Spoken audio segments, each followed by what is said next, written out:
the routine of the actual schedules will not be boring if the rest of your life is exciting.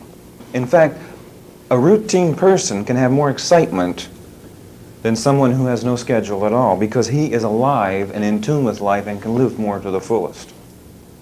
Like, for example, I mentioned a while ago that when I'm on this good diet, my head's clear. Can I have excitement? When I get real sluggish, I'm bored at everything. Number 4, right relatedness. We could call this no civil war. We could call it peace and harmony within. And I know it will actually move into the spiritual areas of your life. And then when the Civil War is over in your life, you know it. Have you ever heard of these teenagers and these college students burning draft cards, carrying flags, waving banners? They want a cause because they want to fight. Well, somewhere along the line, you're supposed to end the war within you.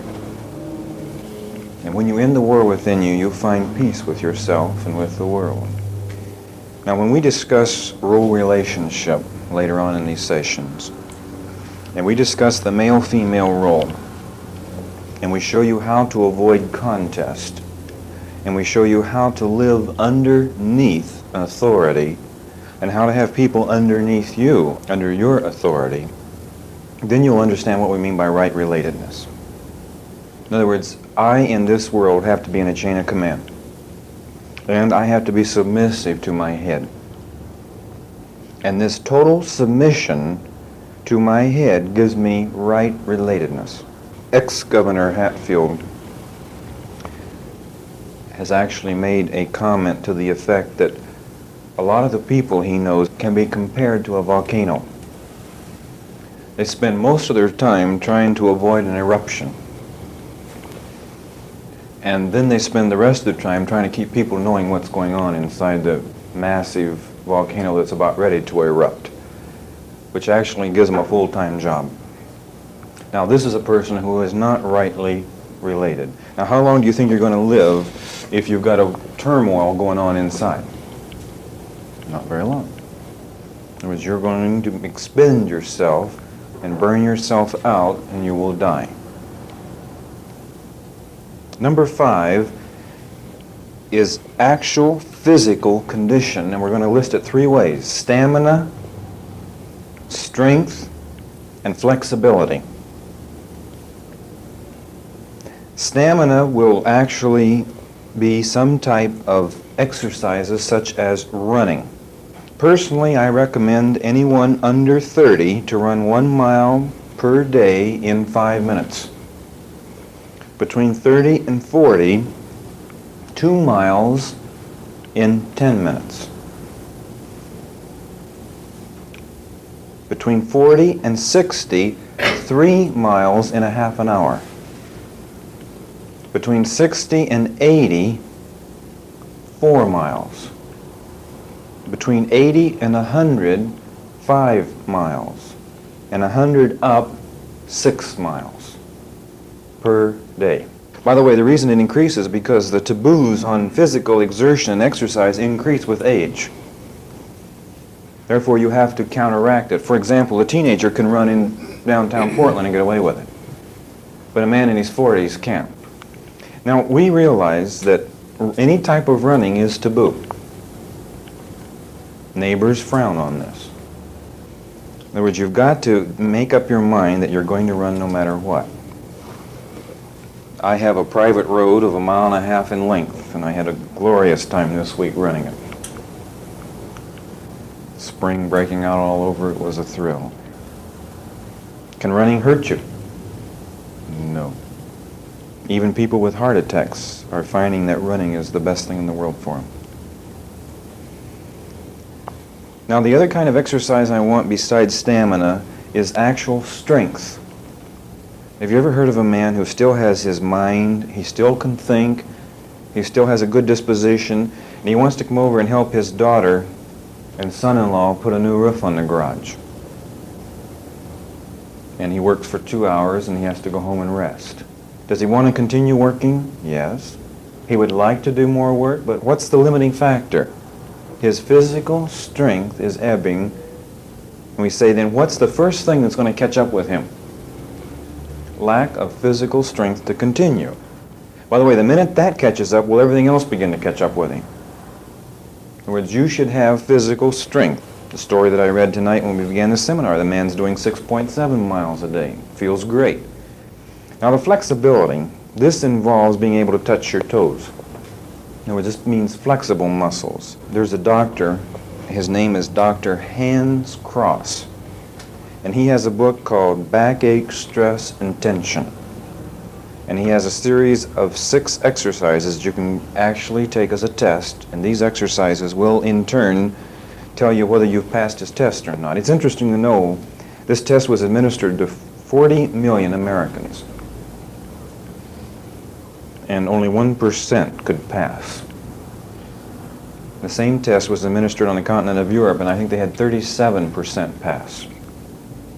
When President Kennedy was shown these figures, that's what started our physical fitness program.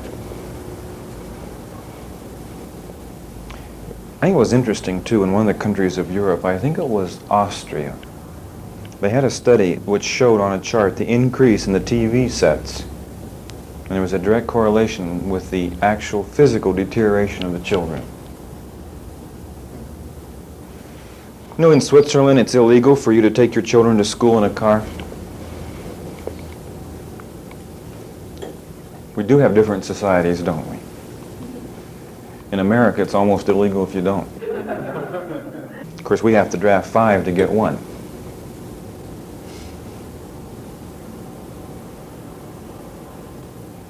A lot of people believe that other kinds of exercises will help, but I'd like to tell you the kind of exercise we're talking about tonight. I'll give you some requirements. Number 1, it should make your pulse go to 140.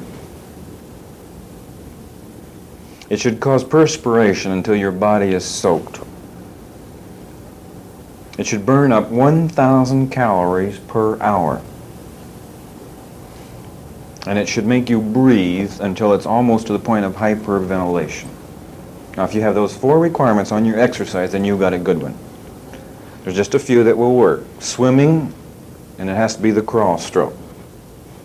Actual jogging that we've already mentioned. Canoeing if it's in top speeds. Cycling, and it has to be so many miles per hour. It's not the kind of bicycle riding they do when they look at the scenery. And horseback riding. But I have found that I cannot use horseback riding anymore, although I do ride horses all the time, but I've learned to ride to the point where I do not get my exercise from it. I can't use swimming anymore. I've learned to swim until I can swim without the exercise. In fact, I'm saying that I have developed skills in all the areas so that the only one I can use now without cheating is jogging. I had a friend that was on the wrestling team at the University of Oregon when I was doing my master's work. And before a wrestling match, his weight had to be at a certain level. In other words, they had to determine his weight to be exact. So they would take salt away from him in his diet and all kinds of things. And one of the things they used was jumping the rope for half an hour. You know, at the beginning of the year that worked. They would take weight off of him, but toward the end of the year, it didn't work anymore. And they couldn't figure out why it wasn't working. They found out that he could stand there and jump professionally, which means your feet come off the ground about a half an inch, just enough for the rope to go through, and just a few muscles in his arms was making the rope go around. Had it lost its effect. Therefore, jumping the rope, eventually you can become so skilled in that it will not have its effect. But how in the world can you cheat when you're going so many feet in so many seconds in running? You're actually moving your body from one point to another. When we do a mile in 5 minutes, I don't know how you can cheat, because you've got to pick up one leg, and if you don't put it down, you'll fall. I highly recommend running as the best form of exercise. And I'd also read Dr. Hans Cross's book. It's a tremendous book. And he has so many figures in there, so many charts that make it real. I mean, you can't get away from it. You read that book and you know good and well that if I continue living this way, I'm killing myself. And that's the kind of books I like. Some housewives like to believe that after 16 hours of hard labor, they've exercised. I read the other day a study that actually listed all the functions of a housewife, and it listed the number of calories burned per hour. And it's somewhere between 15 and 50. In other words, the maximum jobs that she does, the most calories she can burn is about 50 per hour, and some of them go clear down to 5, 10, 15. Can you imagine how long it would take to lose any weight? Oh, and I also should mention, too, the overweight problem is covered in exercise. I'm thinking of a study done at Harvard with students, and they were normally students who were consuming 3,000 calories per day. And in this particular study, they increased their calorie intake to 6,000 calories per day. They were still able to maintain the same grade average that they had taken before in school, and yet at the end of the 9-month period, they had not gained 1 ounce. You know, you just heard something wonderful.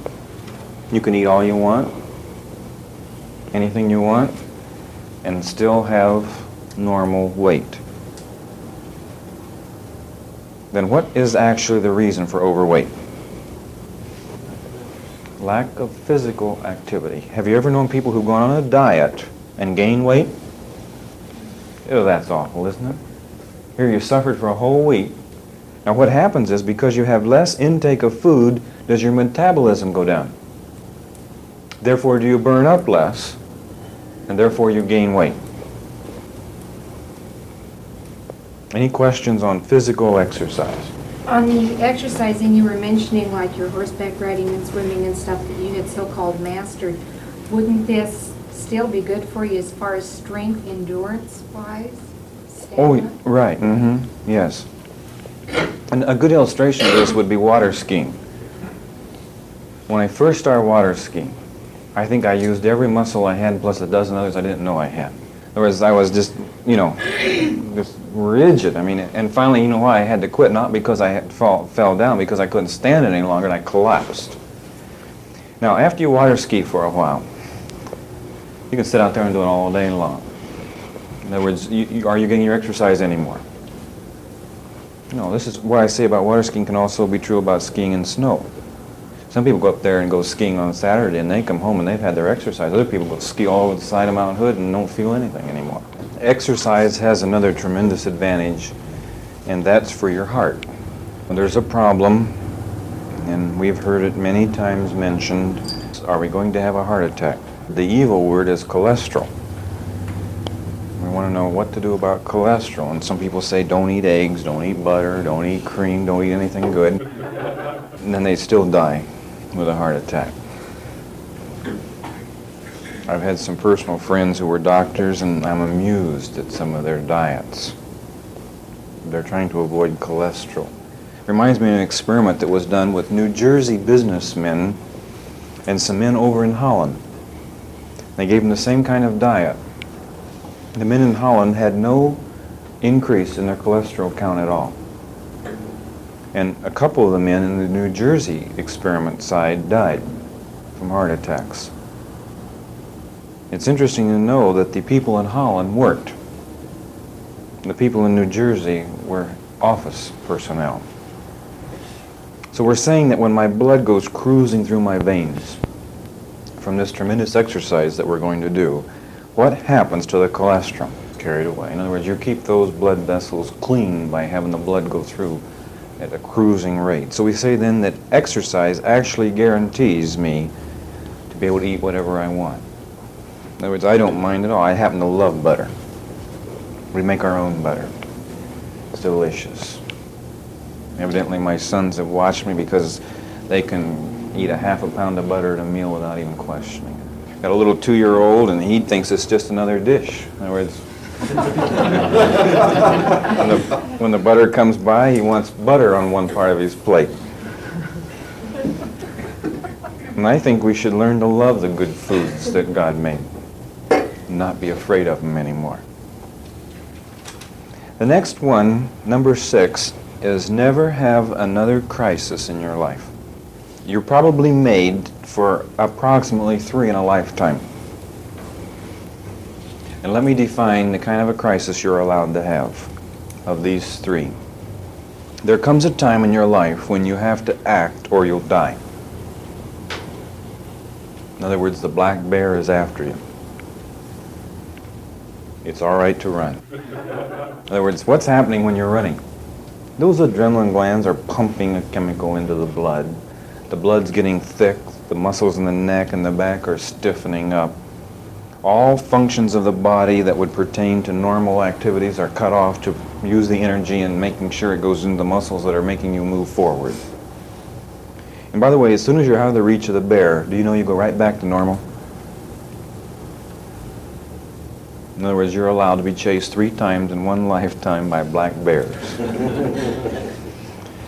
But now, what about a crisis that you could do nothing about?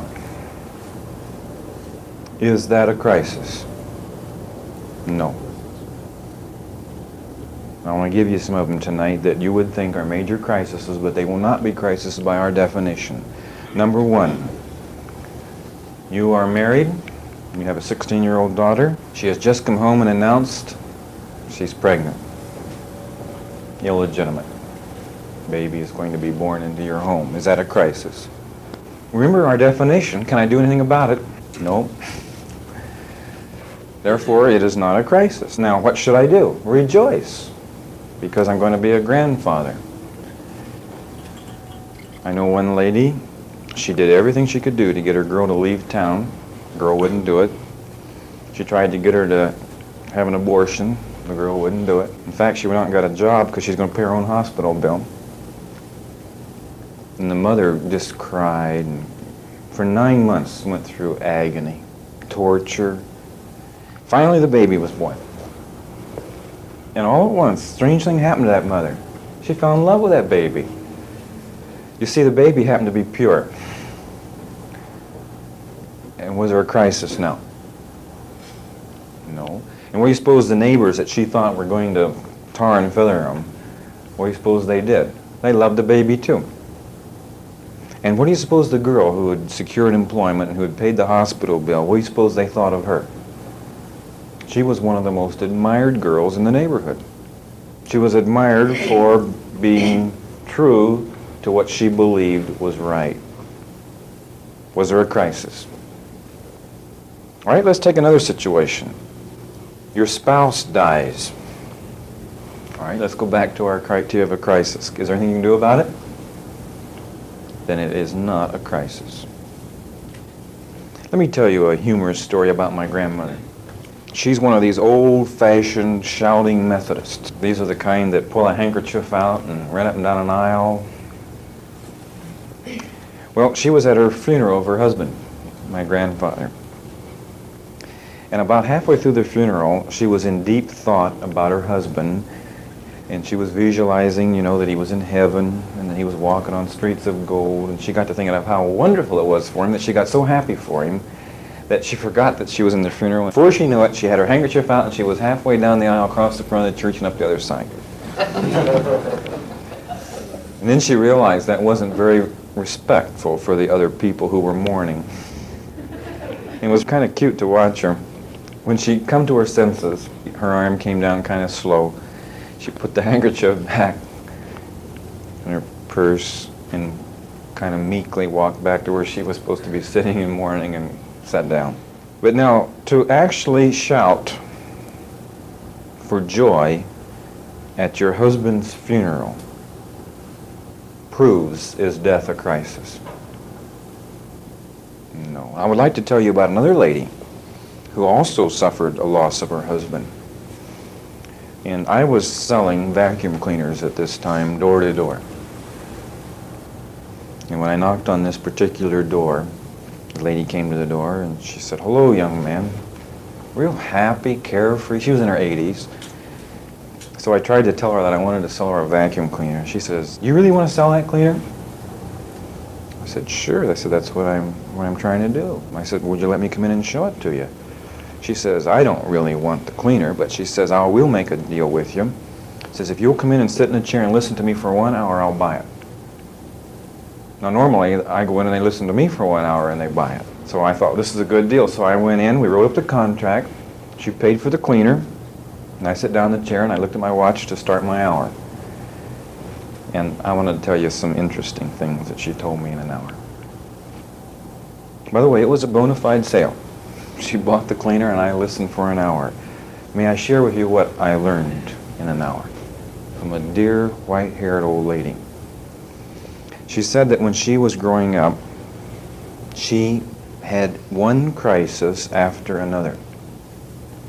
She said the only reason she got rid of one crisis is because a bigger one appeared that consumed her time, so she had to move from one to another as they got larger. Now, she really, in the beginning, doubted if her mother and dad loved her. Finally, they were so nice to her that there couldn't be any more reason to doubt, and there was no real problem. And then she doubted whether she was like the other girls, whether they would really accept her in their group. And she said she cried at night, cried herself to sleep, because she would infer that maybe one girl didn't like her or something was wrong. And then she got to be a teenager and she thought that the boys didn't like her. And then she also was really worried about whether she really looked like a woman or not, whether the padding that she was using was able to be detected or not. And then she really worried about whether she'd ever get a husband or not. She said before she knew it, she was married, so that ended that crisis. And oh, the crises that that woman suffered with each child. Can you imagine the sicknesses that each of them had? And then she worried about whether they would all get married or not. You know, before she knew it, they were all married. And then she had grandchildren. She worried about all of them. They finally got the place paid for. And that was a relief, because she worried about the payments all the years. They finally got the furniture paid for. And about the time when she thought she was getting all the crises whipped, her husband died.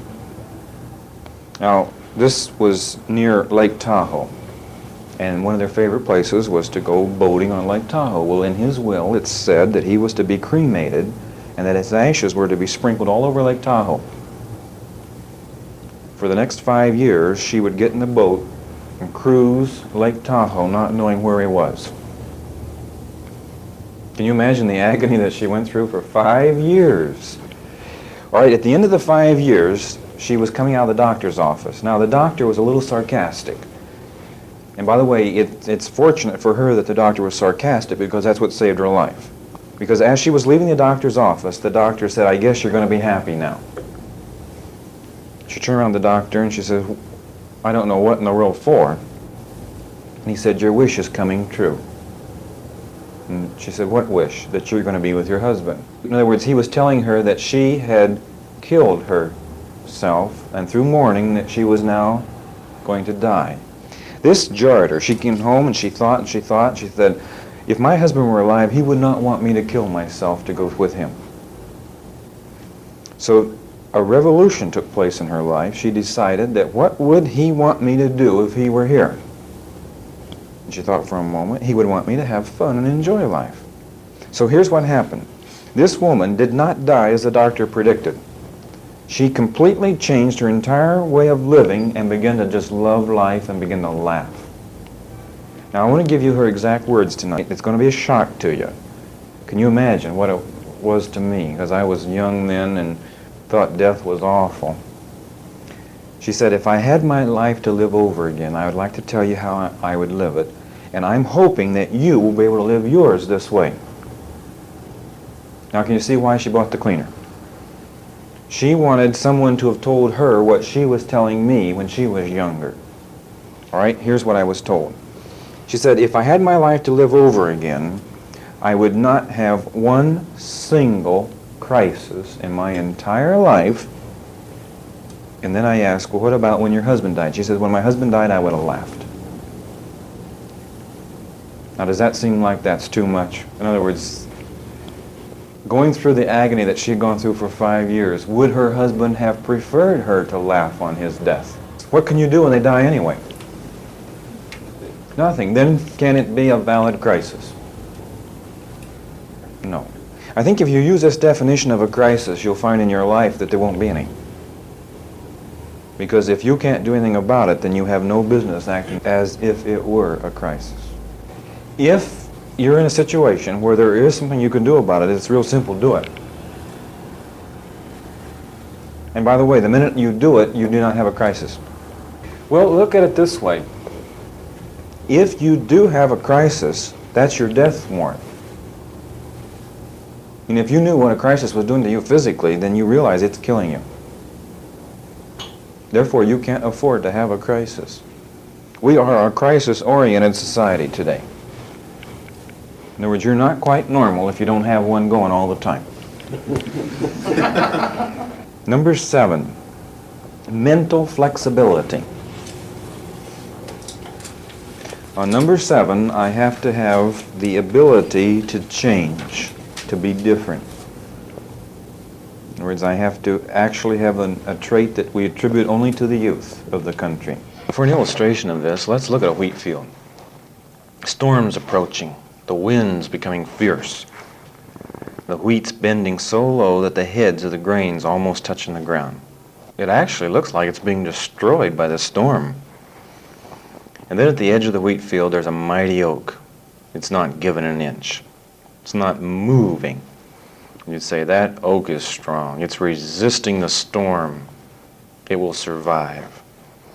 Then the storm picks up a little more in tempo, flattens the wheat clear down, and then you hear the crash of the oak as it breaks and crashes to the ground. Now the storm is over, and let's look again. The wheat is standing straight up, enjoying the golden sunshine. Let's look over at the oak. It's crushed to the ground in pieces. Flexibility allows us to live a long time on this earth. The opposite of flexibility is sometimes destroyed and sometimes all too sudden. Number 8, sense of humor. Over-concerned people, serious people, tend to die young. Older people who live a long time have developed what we call a dry sense of humor. This is a sense of humor over little things. You know, we don't really want a sense of humor that's acid or caustic. We don't want anything that hurts people or anything that would be derogatory to a group of people or even to an individual. In fact, I think it's good if you can have humor to be beneficial, to help. Let me give you an illustration. I had a ranch foreman that was in his 70s, and he had a tremendous sense of humor. I call it a dry sense of humor. And this would go on from morning till night, everywhere he would go. Give you an illustration. We were talking about pie. We were out in the orchard looking at the apples. He said, boy, he says, my wife makes the best apple pie. He's real serious, and I'm looking at him. Why, this good pie? He says, yeah, he says, the other day we ruined one when we cut it. Well, I'm catching my balance and still laughing. He comes right back again. He says, and then we had one last week. Only one thing wrong with it. It didn't last very long.